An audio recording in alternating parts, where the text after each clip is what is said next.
تعالي بقى اعمل لك ايه؟ احلى عصير جوافه، احلى من بتاع العصير. معايا جوافه من اللي احنا كنا مخزنينها، اللي كنا عاملينها مع بعض مفرزينها، ومعايا 3 صوابع موز. في الكبه بقى في الخلاط اللي يريحك. هنزل عليهم بكوبايه لبن،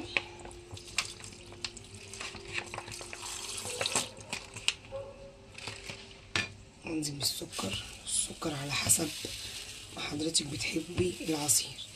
ده بقى احلى من العصير بتاع العصير اللي بيعمله واللي في الكافيهات. العصير بتاع الكافيهات والعصير بتاع ايه؟ العصير. اقول لك احلى عصير جوافه.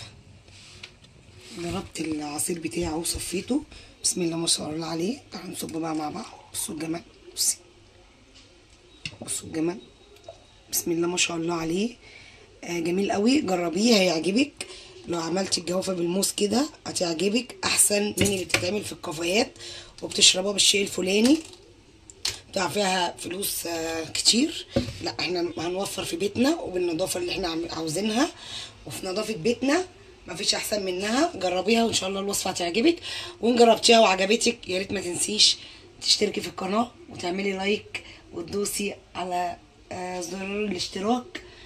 ويا رب يكون الوصفه عجبتكم، واشوف وشكم بخير. وكانت معاكم ايمي في مطبخ ماهي.